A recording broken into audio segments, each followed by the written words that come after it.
Hi, hello everyone. This is Beulah from Vivekananda Public School.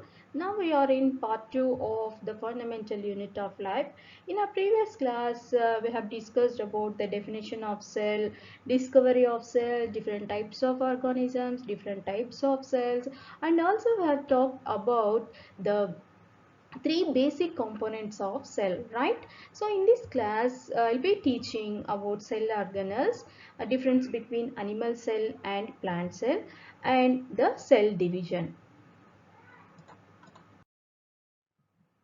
Our first topic is cell organelles.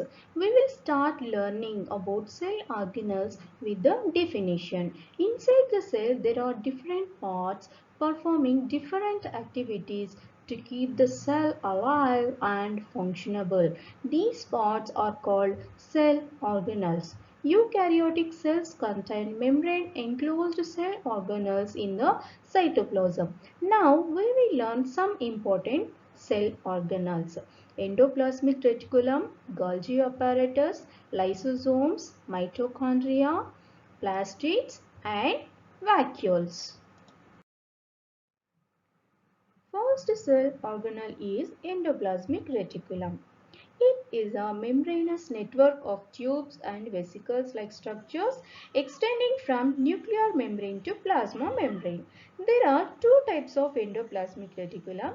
One is rough endoplasmic reticulum and second one is smooth endoplasmic reticulum. Rough endoplasmic reticulum has rough surface because ribosomes are present on the surface. Smooth endoplasmic reticulum has smooth surface because ribosomes are absent on its surface. Now let's learn the functions of endoplasmic reticulum. It gives internal support to the cell. Endoplasmic reticulum serves as channel for the transport of substances, especially proteins, between various regions of the cytoplasm and the nucleus. Rough endoplasmic reticulum helps in synthesis and transportation of proteins. Proteins can act as an enzyme. Smooth endoplasmic reticulum helps in synthesis and transportation of lipids. It detoxifies many poisons and drugs from the cell. Proteins and lipids synthesized on endoplasmic reticulum are used for making cell membrane. The process is known as membrane biogenesis. Both proteins and lipids can act as hormones.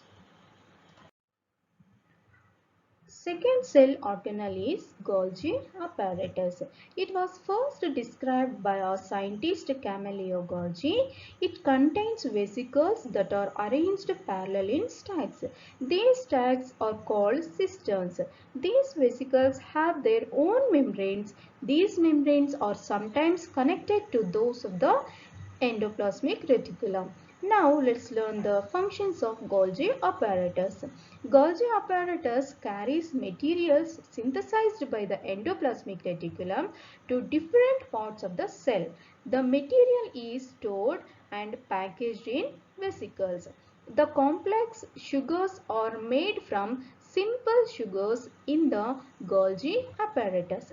It is also involved in the synthesis of the cell wall, plasma membrane, and lysosomes. Third cell organelle is lysosome.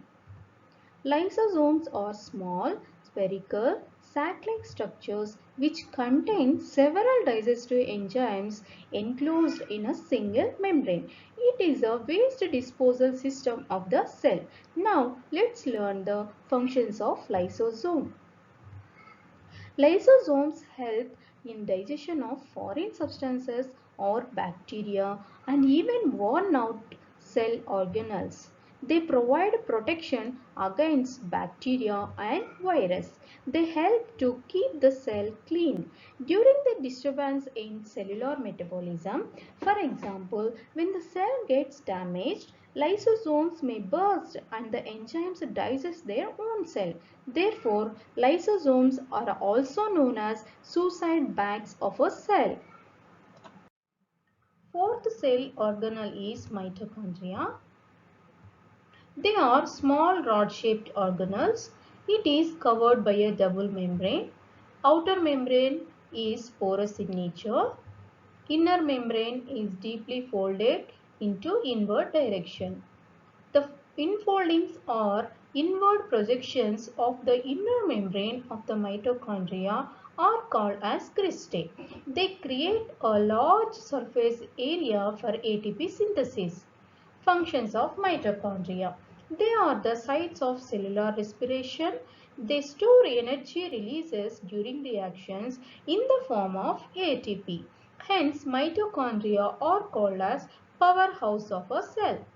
Mitochondria have their own DNA and ribosomes, therefore they can make their own proteins. So the mitochondria are called semi-autonomous organelle.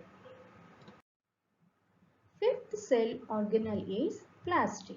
Plastids are present in most of the plant cells and absent in animal cells. They are usually spherical or discoidal in shape and double membrane bound organelles. Plastids have their own DNA and ribosomes, therefore they can make their own proteins. Depending upon the type of functions they play in the cell, they can be classified as follows. First one is chloroplast. It contains green pigment called chlorophyll that absorbs the sunlight in photosynthesis. Chloroplast produce and store glucose. Second one is chromoplast. Chromoplast contain red, orange and yellow pigments called carotenoids. It found in flowers and fruit. Third one is leucoplast. In leucoplast, pigments are absent. It is used to store starch. We will learn one of the most important plastid, that is chloroplast. Chloroplasts are cell organelles that conduct photosynthesis in plants. It contains photosynthetic pigments called chlorophyll along with lipids, carbohydrates, minerals, DNA, RNA, grana, thylakoids and stroma. Now we will learn about grana, thylakoids and stroma. Thylakoids. They are pillow-shaped compartments in the chloroplast. The light-dependent reactions in photosynthesis take place in the thylakoids. Stroma. It is a fluid-filled matrix in the chloroplast.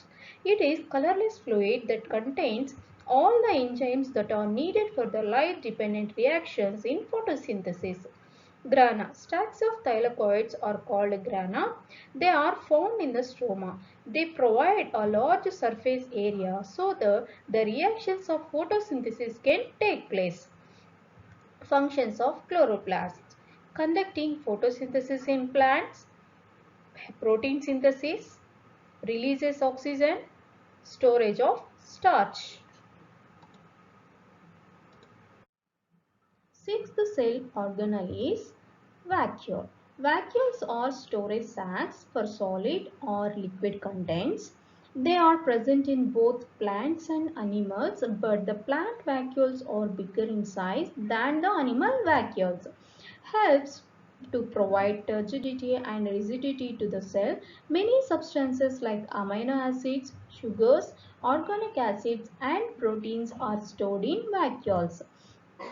Types of vacuoles. There are three types of vacuoles.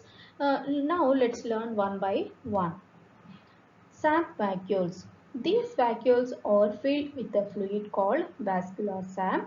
The fluid contains amino acids, salt, sugars, proteins, water and waste materials. Sap vacuoles are separated from the cytoplasm by a semi-permeable membrane called tonoplast. Second one is contractile vacuoles. They are found in algal cells in fresh water. The membrane of the contractile vacuoles is highly extensible and collapses easily.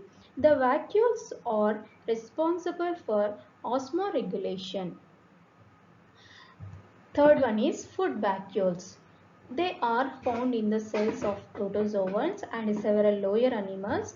Food vacuoles are responsible for digestion of food in the cells as they contain food enzymes. Complex substances are broken into simpler ones inside the food vacuole.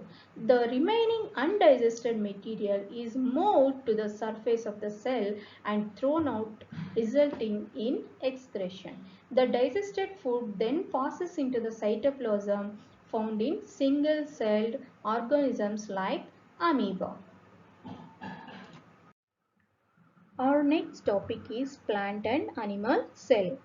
Here, some basic components and cell organelles are present or absent in plant and animal cells.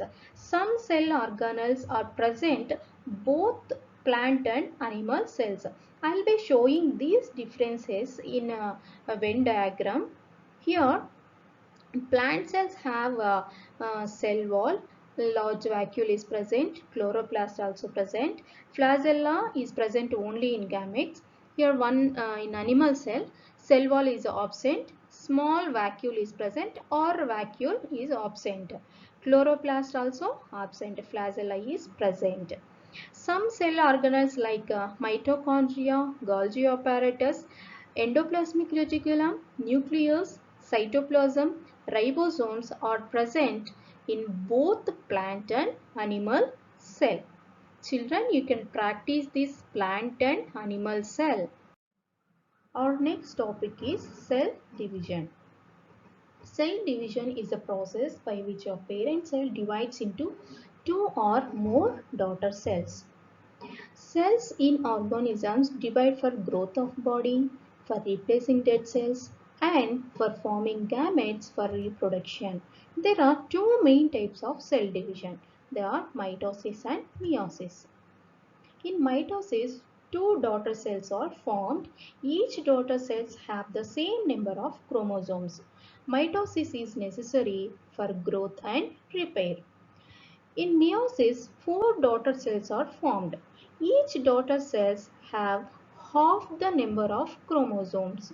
Meiosis is necessary for sexual reproduction. Here is your homework, children. You have to answer for the following questions. First one, write the differences between plant and animal cell. Draw the structure of a plant cell and label it. Which organelle is known as the powerhouse of the cell? Why? Why are lysosomes known as suicidal bags? Can you name the two organelles we have studied that contain their own genetic material?